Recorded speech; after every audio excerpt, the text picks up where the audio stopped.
2013 წელს მოსახლეობის თხოვნითა და დიდი მონდომებით კაცხის მაცხოვრის ტაძრის ანალოგია შენდა. 2013 წელს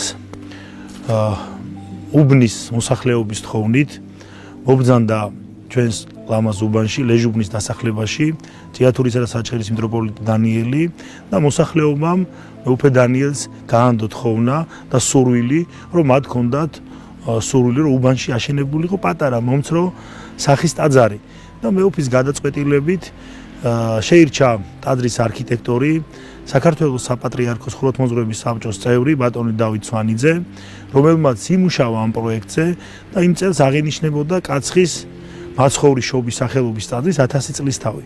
და რახან ეპარქია აღნიშნავდა 1000 წლის თავს, მეუფე დანიელისა და ბატონი დავითის სურვილით შეირჩა კაცხის ტაძრის ანალოგი.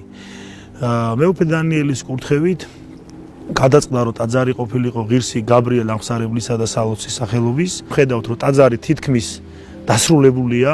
ჩვენ შიგნით როცა შევალთ, ნახავთ, რომ უკვე კირითაც თითქმის ლესვა დასრულებულია, სულ მალე დაიგება იატაკი და წელს ღვთის განგებით და ღირსი მამა გაბრიელის ლოცვა კურთხევით ალბათ მოხერხდება ამ ტაძრის კურთხევა. სამუშაოები თითქმის დასრულებულია. დაუღალავად შრომობენ ადამიანები იმისთვის, რომ მალე დასრულდეს ახალი ტაძარი და ღვთისადიდებელი წირვა ლოცვა აღევლინოს. ვიდასამდე ტაძარი გვაქვს გაკეთებული ამ 5 ჯგუფს, რა თქმა უნდა.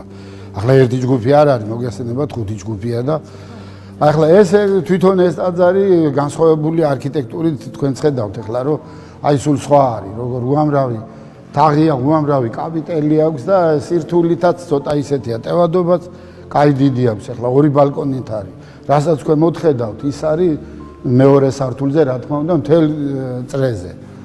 ხო, ასევე ზემოთ ახლა ჩვენ კაძალი გავაკეთეთ უკვე, რა თქმა უნდა, რა ვიცი. აქაც ოთახებია სამკვეთლო სადიაკვნე. მე ახლა იმდენი გვაქვს ჩვენ ნამუშევარი, მაგრამ ასეთი რთული და ასეთი ლამაზი ახლა ძვირად რომ შიგნიდან მაგალითად ინტერიერი ყოფილიყო. აი პირველი ტაძარია ჩვენთვის სირთულითაც და სილამაზითაც. მამა თეიმურაზის ნეულთა იმედია. პანდემიის დაწყებიდან დღემდე თითქმის ყოველდღე COVID ინფიცირებულებს აზიარებს და 7 გზის ზეთისწყებას ატარებს რაიონულ საავადმყოფოში. მისი იმედი ყველას აქვს. განურჩეულად ასაკისა თუ სნეულების სიმძიმისა. ვიდა იყავს სახელი შენი, მოვედით სურგევა შენი, იყავ ნერვა შენი, ვიდასაც ათაშინა. იციან, რომ მამა თეიმურაზი მათ გვერდით ყოველთვის დგას. ლოცვისა და ზიარების პარალელურად მათთვის მეგობარი და ჭირის გამზიარებელი გახდა. მისთვის მთავარი ჯილდო ადამიანთა თვალებში დანახული იმედის სხივია. დეკანოზი თეიმურაზ რუხაძე ერთ-ერთი იმ მღვდელთაგანია, რომელიც ამ რთულ ვითარებაში მუდამ მზად არის ადამიანების გადასარჩენად და დასახმარებლად. ძალიან ემოციურია მათთან შეხვედრა. მათ უჩნდებათ განცდა იმისა, რომ ისინი არ დატოვებენ ამ ქვეყანას, რომ მათთვის ვინმე ზრუნავს და განსაკუთრებით უხარიათ, როდესაც ჩვენ ავადმყოფებს ვეუბნებით, რომ აი ჩვენ მოვედით თქვენთან ჩვენი უწმინდესისა და უნეტარესი ჩვენი კათოლიკოს პატრიარქის ლოცვა კურთხევით, მათ თვალებიდან ცრემლები ცვივათ, მადლიერი არიან პატრიარქისა, აი როდესაც გშობას მე ახლა ვიყავი მათთან და მათ გადავეცი პატრიარქის მისალოცი ბარათები, აი საოცარი სახეები იყო, საოცარი განცდა ჰქონდათ იმისა, აი იყო შემთხვევა რომ ახალგაზრდა გოგო, რომელიც აი იყო ძალიან ესეთი დასნეულებული, არა მარტო ფიზიკურად, ამ სულიერად დასნეულებული იყო და ექიმები ფიქრობდნენ, რომ მისი დაინტუბირება შეიძლება მოხდარიყო.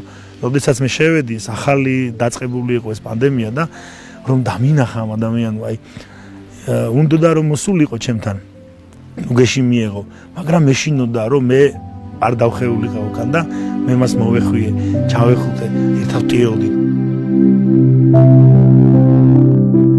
შემდეგ გამოთქვა სურვილი აღსარებისა, ზიარებისა და მადლობა ღმერთს ერთ კვირაში თავის მრავალშვილიან ოჯახს ჯანმრთელი დედა დაუბრუნდა. არაერთი ესეთი შემთხვევა იყო, არაერთი ესეთი მაგალითი იყო და მე მადლობ ღმერთს, რომ მომეცა შესაძლებლობა, რომ ვემსახურო ღმერთს, ვემსახურო ადამიანებს. სამღვდელო მსახურებაც ეს არის, რომ ადამიანებისათვის დავდოთ თავი. ნუგეშადევლინება მოსახლეობას, რადგან უზიარებლად არც ერთი ავადმყოფი არ დაუტოვებია.